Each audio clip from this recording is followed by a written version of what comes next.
하나님 말씀 보겠습니다. 하나님 말씀은 에베소서 1장 15절서 23절까지 봉독하겠습니다.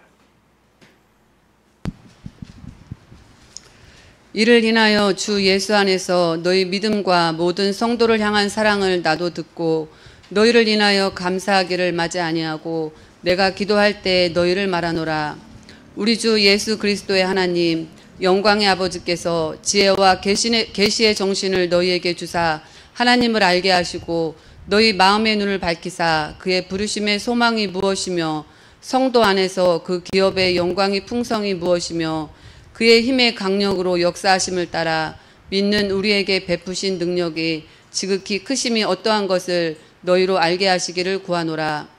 그 능력이 그리스도 안에서 역사하사 죽은 자들 가운데서 다시 살리시고 하늘에서 자기의 오른편에 앉히사 모든 정사와 권세와 능력과 주관하는 자와 이 세상뿐 아니라 오는 세상에 일컫는 모든 이름 위에 뛰어나게 하시고 또 만물을 그 발 앞에 복종하게 하시고 그를 만물 위에 교회의 머리로 주셨느니라.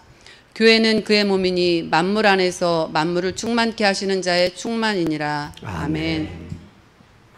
오늘 바울은 고백하기를 우리의 기업의 보증이 되셨다.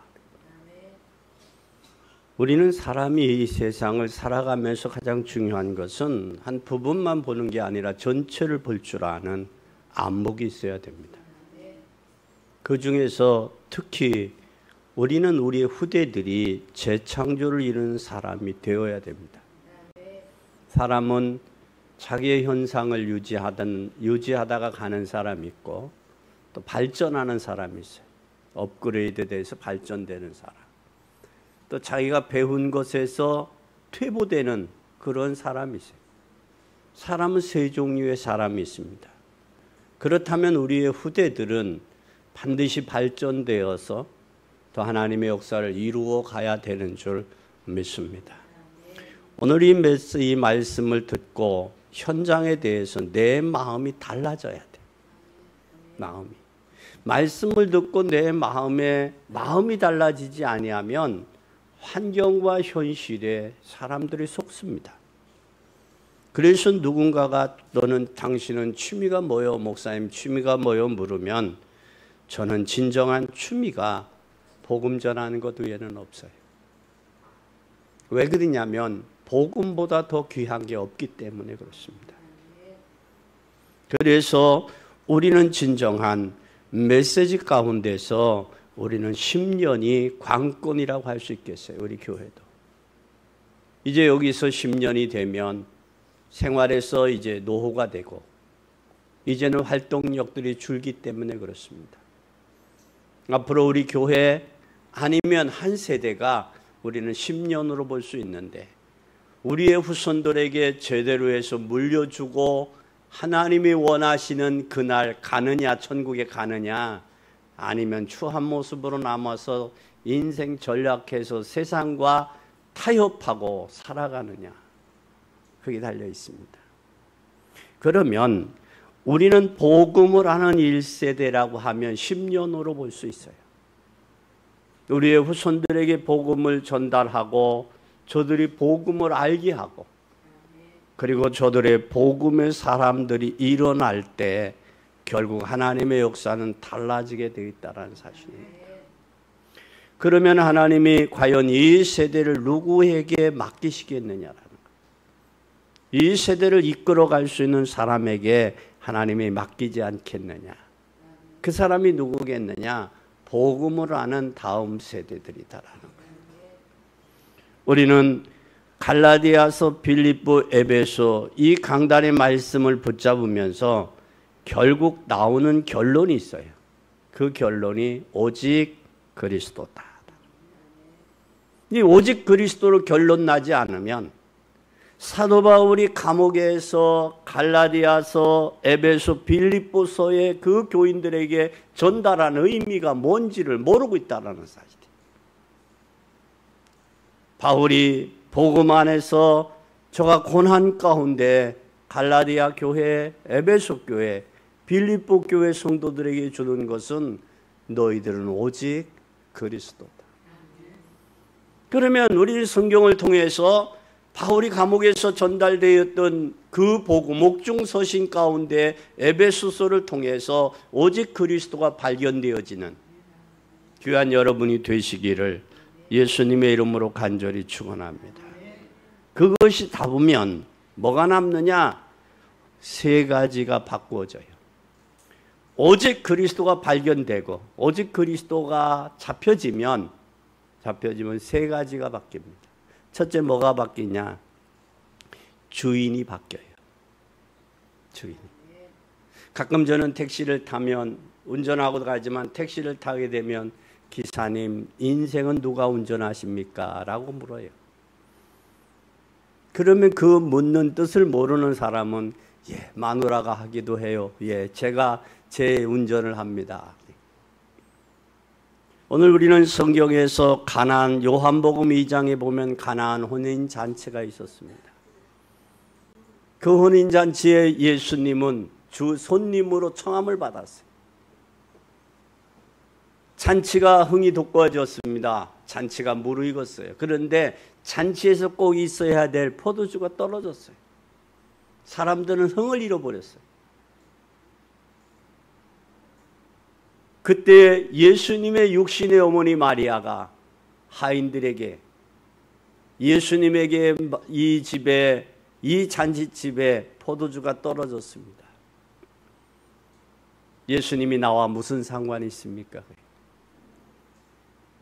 그리고 그 하인들이 예수님이 뭐라고 말씀하신 하인들에게 말합니다. 물을 아귀까지 채우라. 항아리 아구까지 채우라. 그리고 연회장에게 물을 떠다 주라. 떠다 줄 때 그 물이 포도주로 변했다라는 말씀을 요한복음 2장에 말씀하고 있어요. 우리 여기서 기억할 게 뭡니까? 예수님이 손님으로 청했는데 손님이 그 집에 하인들에게 명령할 수 있는 주인이 되니까 변하는 거예요. 예수님이 여러분의 인생의 주인이 되지 아니하면 얼마나 힘듭니까? 여러분 얼마나 피곤합니까? 위로받을 때도 없고 보호받을 때도 없고 인생이 연약하기에 그럴 데 없는 게 우리 인생이에요. 예수 그리스도가 내 인생의 주인이 되면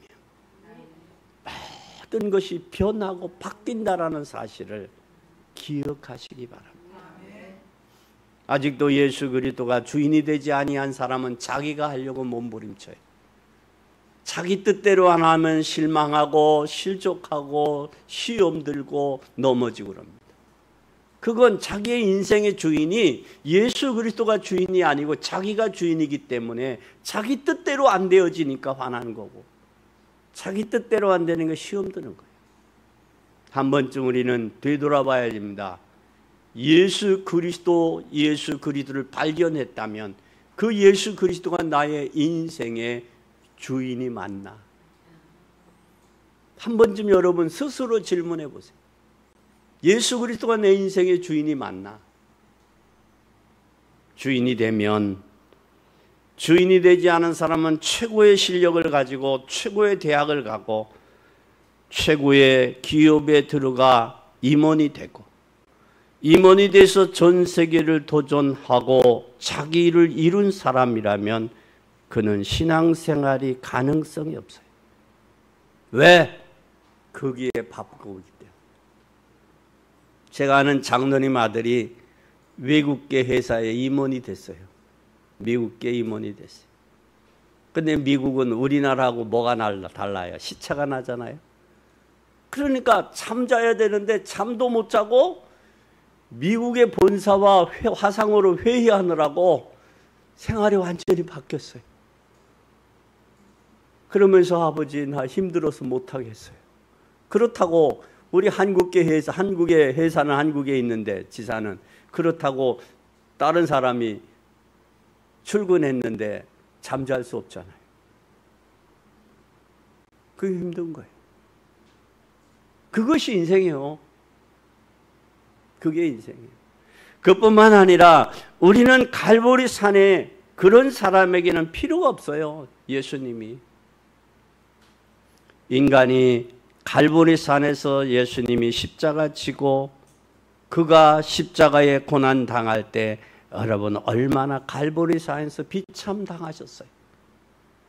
그러나 예수 그리스도의 십자가에 죽으시지 않았으면 저와 여러분의 인생의 문제는 해결될 수 없는 비참한 존재예요. 그러나 예수님께서 십자가에서 죽으시고 인생의 모든 문제를 해결하심으로 인하여 예수 그리스도가 여러분이 주인이 되시기를 바랍니다. 주인이 되면 내 남은 인생, 내 남은 젊음의 에너지, 내가 가지고 있는 살아가는 모든 것에 의미가 새로워질 수 있어요. 요즘의 젊은 사람들이 젊음을 바칠 수 있는 대상이 없기 때문에 방황하는 거 아니에요? 여러분의 남은 인생을 내가 드려도 드릴 만한 대상이 발견되지 못했기 때문에 인생이 공허하고 허탈한 거 아니냐?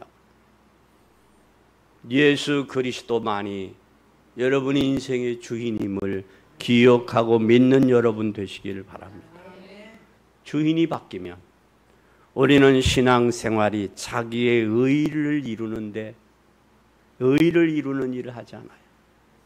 그리고 끈기로 하는 것이 아니에요. 혹이라도 내 의를 이루고 내가 끈기로 하는 것이었다면 신앙생활이 이제부터 주인을 바꾸세요. 오직 복음이 되도록.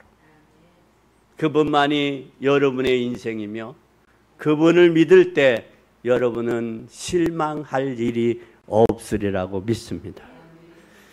상황의 주인이 아니라 오직 그리스도만이 되어야지 해야 돼요. 그리스도로만 충분해야 돼요. 교회의 초대교회의 감독이었던 폴리갑이 묻습니다. 폴리갑에게 묻습니다. 폴리갑아, 내가 너에게 무엇을 하여 주랴? 그때 그 폴리갑은 주님, 나는 주님 한 분만으로 만족합니다. 너가 원하는 것 있으면 구하라. 내가 다 들어줄게. 그때 그 폴리갑은 주님 한 분만으로 만족합니다.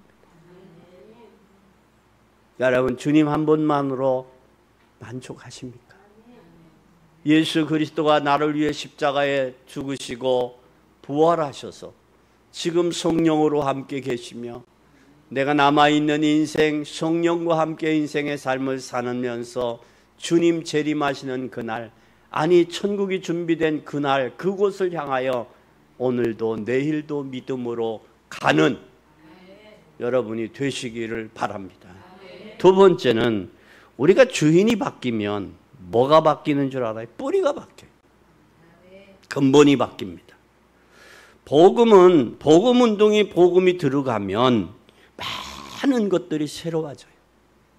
예레미야 17장 7절에서 8절에 보면 하나님 사람을 믿고 혈육으로 권력을 삼는 자는 저주받는다고 그랬어요. 그 저주가 뭐냐? 좋은 일이 오는 것을 보지 못하고 간조한 곳, 건건한 땅, 사람이 거하지 않는 땅에 거하리라고 그랬어요. 사람 믿는 사람 외롭잖아요. 언제 배신하고 뒤통수 칠지 모르잖아요.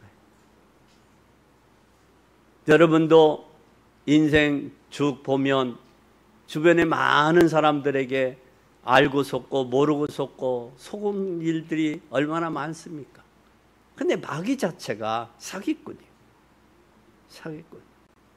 근데 예레미야 17장 7절에서 8절에 하나님을 의지하고 의뢰하는 사람, 다시 말해 하나님을 믿고 의뢰 기도하는 사람은 사막에 심기운 나무가 아니라 강변에 심기운 나무 같아서 뿌리를 강변에 뻗침으로 더 가무는 해도 걱정이 없고 결실이 그치지 아니하며 입이 청청하며 열매가 그치지 아니하리라 그랬어요. 사람 믿고 배신당해서 절망과 좌절하는 사람들이 너무나 많이 있어요. 이번에 입장에 노인분들이 한 70, 60분 모셨는데 그분들에게 목사님이 와 복음을 전해줬으면 좋겠습니다. 누가 한 분이 소개해서 갔어요. 갔는데 귀들이 안 들려서 복음을 들을 수가 없다는 거예요. 그래서 복음이 귀가 안 들리니까 복음을 전할 수 없는데 목사가 애니메이션 틀어가 그 애니메이션 다운받아가지고 동영상 틀어주라는 거예요. 나보고. 근데 설교는 한 20분 정도 그렇게 하면 된다는 거예요. 그래서 기도하면서 고민하다가 원장님한테 원장님 저는 내가 여기까지 복음 전하라고 오라는데 군부대도 경찰서도 교도소도 다 갔어요. 병원도 다 갔는데 거기는 내가 생각 기도하고 보니 나는 안 되겠어요. 거기에 맞는 사람을 선택하세요. 내가 일생일대 처음 아닙니다라고 했어요. 그러면서 뭐라고 했느냐, 내가 요양보호사들은 설교해 줄 수 있겠지만 직원들은 그들에게 귀가 안 들리는 그들에게 복음 전할 수, 애니메이션 틀어주고 동영상 틀어주는 건 아니다. 내 신앙의 양심에 허락지 않는다. 그래서 나는 못 간다고 그랬어요. 그랬더니 그분 말이 그러지 않아도 우리 교회 전도사님이 있는데 전도사님이 온다고 그래요. 그래. 그럼 전도사하고 저하고 같은 레벨이 아니잖아요. 저는 더 큰 일을 해야지. 근데 여러분 그 소리를 들으면서 뭘 들었느냐. 야, 사람이 나이가 연세들이 잡수면 귀가 막히는구나. 귀가. 복음을 못 들을 날이 있구나. 그게 생각이 나는 그게. 그러면 복음은 요한계시록 1장에 3절에 하나님의 말씀을 듣는 자, 그 가운데 기록한 것을 지키는 자, 행하는 자가 복이 있다고 그러는데 하나님 말씀을 듣지 못하면 어찌 믿으며 믿지 못하면 어찌 듣겠느냐 그랬어요. 맞아요. 친척들, 부모님들 복음 못 들을 연세가 오기 전에 빨리 복음 전하세요. 그게 기회예요. 그게 기회예요. 오늘 우리는 뿌리를 내리면 그리스도라는 단어는 하나님을 아버지라고 부를 수 있게 하는 단어예요. 그리고 이 복음이 나에게 다른 사람에게 전하게 하는 우리의 복음 운동이 되어야 돼요. 지금 나의 입장에서 복음이 완전하다는 것을 찾아내지 않으면 복음의 뿌리가 내리지 않습니다. 복음의 뿌리가 내려지지 않으면 인생의 부평초와 같아요. 정착도 할 데가 없고 정착하지 못하면 뿌리 내릴 때도 없고 뿌리 내릴 때도 없으면 인생이 견고하게 쓰지도 못하고 쓰지도 못하면 열매도 못 맺어요. 부평초 인생 되지 말고 복음의 뿌리 내리는 여러분이 되시기를 바랍니다. 그 사람에게 있어서 복음의 뿌리 내리는 데 있어서 가장 중요한 것은 전도입니다. 복음 전하는 것은 모든 것이. 그래서 복음 안에서 자아를 찾아 재창조되는 역사가 나타나야 돼요. 그럼 나는 그리스도로 뿌리를 내렸는가? 그리스도로 뿌리를 내렸는가? 확인해 봐야 돼요. 뿌리 내렸습니까? 그러면 고난이 와든 환난이 오든 어려움이 오든 상관이 없어요. 뿌리 내린 사람은. 오히려 뿌리를 내렸으면 이 태풍이나 바람이 오면 뿌리가 약하면 나무는 뽑혀요. 그러나 뿌리를 깊이 내렸으면 바람이 오고 태풍이 흔들리면 더 어떻게 돼요? 거기에 더 깊이 내려갈 수 있는 공간을 만들어주는 거예요. 나무가, 바람이, 태풍이. 그러지 않습니까? 네? 또 바람은 뭐도 되느냐면 겨우내 잠드는 나무에게 바람을 불어서 흔들리는 것은 잠에서 깨우기도 해요. 그래서 구원받은 하나님의 자녀는 복음에 깊이 뿌리 내려서 요동함이 없는 복된 여러분이 되시기를 바랍니다. 그리고 우리는 하나님의 복음의 뿌리를 내렸다면 우리는 오직 이것을 찾아 누릴 수 있는 것이 기도예요. 뿌리 내렸으면 하나님의 약속을 기도로 찾아 누려야 돼. 찾아 누리는 복된 여러분이 되시기를 예수 그리스도의 이름으로 축원합니다. 세 번째에 오직 그리스도가 되면, 잘 보세요. 주인이 바뀌었죠? 주인이 바뀐 거에 뿌리가 내리졌죠? 뿌리가 내려지면 이제 세 번째는 뭐가 되겠어요? 삶이 바뀌는 거예요. 여러분 스스로 한번 보세요. 나는 그리스도인의 삶인가? 한번 보세요. 스스로 물어봐요. 나는 주인이 바뀌고 복음에 뿌리 내리고 내 삶이 바뀌었는가? 한번 보세요. 오늘 여러분들이 좋은 날씨에 세상에 밖에 일을 가지 아니하고 교회에 와서 예배 드리는 걸 보면 주인이 바뀐 건 확실해요. 그리고 복음에 뿌리 내린 사람도 확실하고. 그러면 이제는 여러분의 삶에 그리스도의 향기를 나타내야 돼요. 나타내는 여러분 되기를 바랍니다. 사도행전 9장 17절에서 22절에 보면 사울이 바울이 다메섹 도성이 만나는 세 가지가 변화돼요. 뭐가 변화되느냐? 예수를 믿던 그 눈에 예수님의 복음의 빛을 보고 눈이 감겼어요. 눈에 비늘이 끼어서 볼 수가 없어. 앞을 못 봐요. 우리가 주인이 바뀌고 복음의 뿌리를 내렸다면 우리의 사람을 보는 안목이 바뀌어요. 안목이 바뀌어요. 복음을 알기 전에는 그전에는 우리 시대 80년대, 70년대, 60년대 놀이터에 보면 아이들이 무척 많았어요. 지금 얼마 없잖아요. 그런데 그전에는 복음을 알기 전에는 야, 누군가 많이 났다 그랬어요. 그때는. 근데 복음을 알고 주의 종이 되니까 저들에게 복음이 증거돼서 이 나라를 저들이, 저 복음을 제대로 전해 이 나라를 저들이 이끌어가야 되는데. 오늘 우리는 삶이 바뀌어야 됩니다. 사울은 핍박하던 입술이 복음 전하는 입술로 바꿔졌어요. 안목이 바뀌고 입술이 바뀌었어요. 입술이 바뀌니까 뭐가 바뀌느냐? 삶이 바뀐 거예요. 아마 여러분들이 직장에서, 여러분들이 있는 공동체에서 나는 하나님을 믿는 장로입니다. 나는 하나님을 믿는 집사입니다. 나는 권사입니다. 나는 성도입니다. 구원받은 나는 교회를 다니는 하나님의 사람입니다. 라고 자기 신분만 옳게 드러내도 여러분들을 향한 유혹은 적어질 거예요. 그러나 이 자기의 신분을 감추고 살아간단 말이에요. 그래서 한 예로 한 회사에서 싸움이 부장하고 과장하고 싸움이 붙었어요.